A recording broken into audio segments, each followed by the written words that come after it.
They changed the British Army's camouflage because politicians thought the old one looked outdated. That's complete rubbish. The real reason the British Army changed its camouflage is far more serious. Soldiers were fighting in environments their uniforms simply weren't designed for. And when camouflage fails, people get spotted. And if you were patrolling hostile territory where being seen could mean being shot, would you trust a pattern design for a completely different battlefield decades earlier? For years, British troops relied on one of the most recognisable camouflage patterns ever created, Disruptive Pattern Material, DPM for short. It worked extremely well in the forests and fields of Europe during the Cold War. But when British forces deployed to Afghanistan, something quickly became clear. The battlefield looked nothing like what DPM had been designed for. And there's one key detail about the camouflage effectiveness that most people completely misunderstand. We'll come back to that. Welcome back to the war.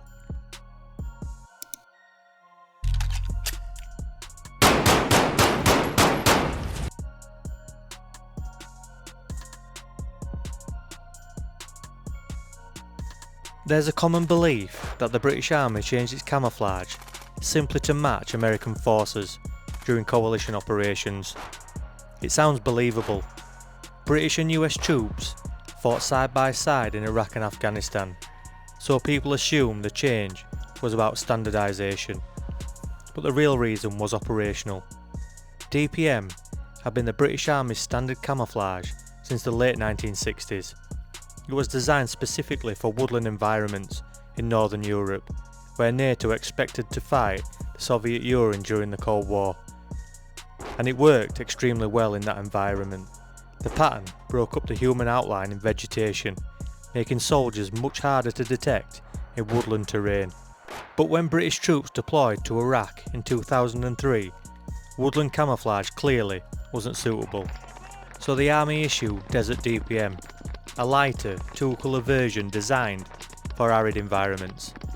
At first, that solved the problem, but Afghanistan exposed a completely different challenge, because Afghanistan wasn't just desert. But before we move on, quick question for you. If you had to design camouflage for a battlefield that constantly shifts between farmland, dry desert and rocky terrain, would one pattern be enough? Drop your answer in the comments. Because this exact problem forced the British Army to rethink camouflage entirely. If you've ever wondered about your grandparents' or great-grandparents' military careers, I am offering limited spaces on our military legacy programme. Comment legacy below and I'll send you the details.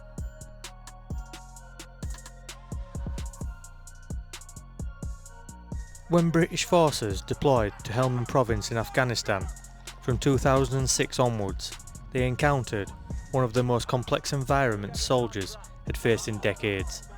Helmand wasn't a single type terrain.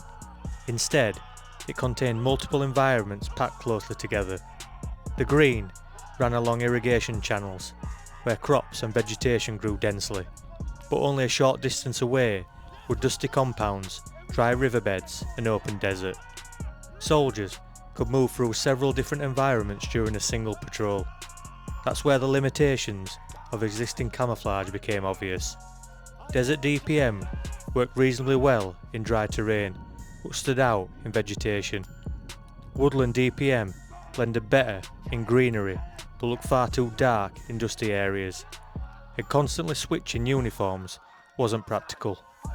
It created logistical challenges, slowed deployments and complicated supply systems. So the British Army began searching for a different solution. Not a desert pattern, not a woodland pattern, but a camouflage system designed to work across multiple environments. And that idea would completely change how the Army approaches camouflage.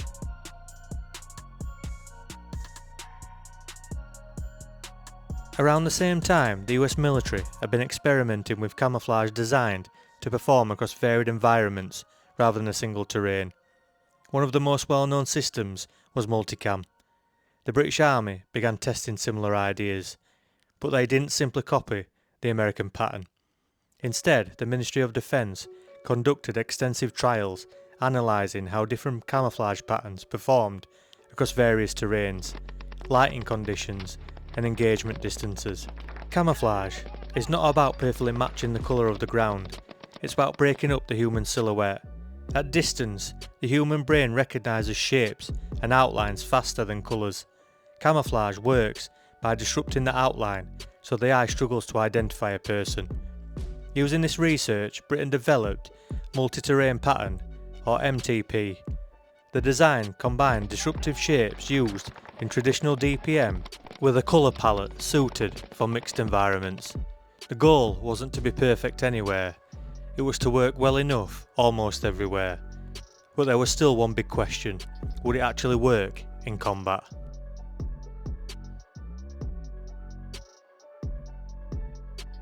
Afghanistan quickly became the proving ground. Around 2010, British forces began deploying MTP during operations. Instead of switching between woodland and desert uniforms, soldiers now had one camouflage system that worked across multiple terrains. That flexibility made a real difference. Patrols could move between vegetation, compounds and open terrain without soldiers suddenly standing out because their camouflage was designed for the wrong environment. And that consistency simplified logistics as well. But the real lesson from Afghanistan went beyond uniforms. It forced the British Army to rethink how future battlefields would look. For decades, military equipment had often been designed for specific environments. Afghanistan showed that modern conflicts rarely follow these neat categories.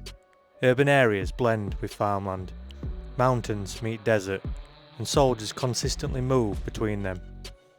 That means equipment, including camouflage, had to be adapted. But here's an interesting debate. Does camouflage even matter anymore? Let us know in the comments.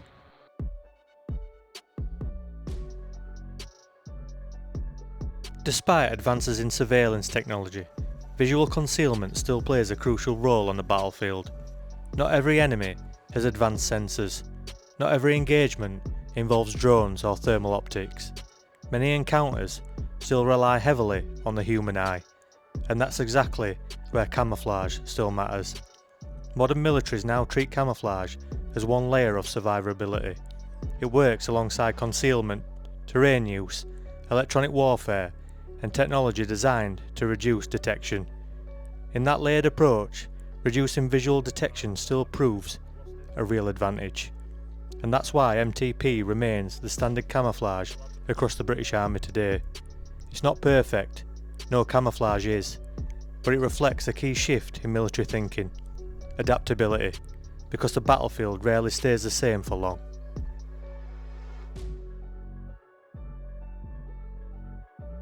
So the British Army didn't change its camouflage because the old one needed updating.